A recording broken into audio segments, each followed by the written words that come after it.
Hey, this is Steve Rifkind. You're checking out Thisis50.com.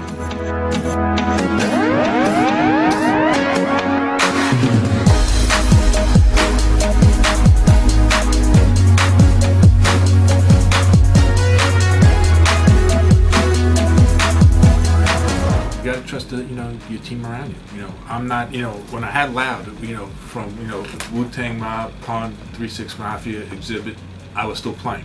Because we had the marketing company, we had the street team, so we had our pulse on everything. When I sold Loud to Sony, they wanted to make me something that I really couldn't be, which was a corporate guy.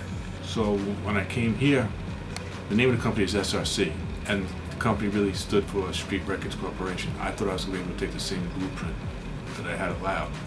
They just didn't understand the concept. So we had to change our formula, and that's how we got Banner, Akon, Melanie, Fiona, Chantel. No, I was aware of it. I thought I was going to enjoy it, but we went from the staff. Brad had a staff of 60 people, and then when we sold at the end of June, and we had the July 4th weekend, I walked into an office that we had over 300 people working, and I was just like, I don't know these people, names, anything, and it just literally took my heart out. It's just I felt somebody said hello to me. First of all, they called me Mr. Rifkind, and I was just like, nah, you got to call me, And I didn't know anybody. I'm all about having that family home environment. I used to have these marketing meetings at my house. Literally, they would be called at 4 o'clock in the morning. Like, you wouldn't be punished, like, if you didn't show up. I mean, we had the two-way then. I would just say, come on, come to the house, we'll have a meeting. I never worked for my family. I just believe in family. The whole street team, they fucked it up. It's not about putting a sticker on the top of the Empire State Building. It was really always, the street team was always supposed to be about awareness and truly getting feedback. Even if the feedback sucked, get that feedback. If it was a record, a movie, a sneaker, a restaurant, whatever it was, get your real honest feedback. I have a corny saying, the streets don't lie. I'm not from the streets. I grew up in Long Island.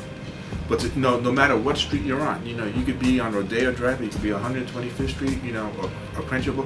It doesn't matter, That was more egos against, my street team against your street, That, it was because you figured a way how to get up there. Who's going to see it? I remember one of my street team guys, let's vinyl wrap motorcycles.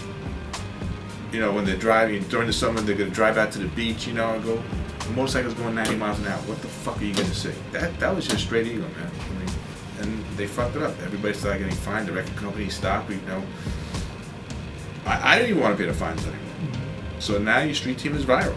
But the street's not going to lie. How many times have you heard that this restaurant was straight garbage, but it was the best, but then your man said, hey, this is the best restaurant I've ever been to in my life. Well, the same thing about a movie or a sneaker or, or even a record.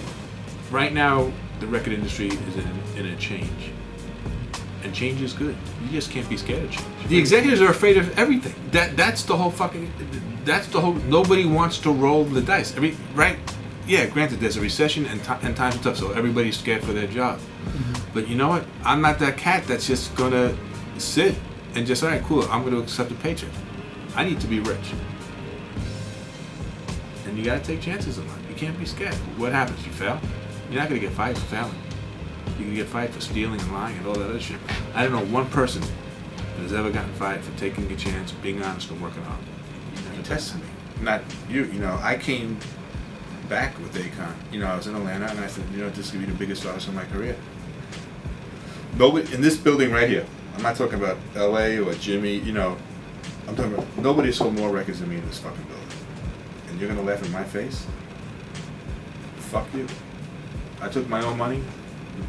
My president, Gabi Acevedo, I said, God, don't even come back until this record's break. The only time you'll have back is when your record's break. I'm going to find that new hit record. But whatever it counts for sales, nobody's selling 3 million records anymore. You know what? But look, we used to do it with Melanie Fiona. If this was 10 years ago, we would have sold 2 million records. We're lucky that I think we just barely won gold. That's what I see, it's funny, I told somebody the other day, I went from, Wu-Tang Clan ain't nothing to fuck with, to Chantel Impossible. We became a pop label.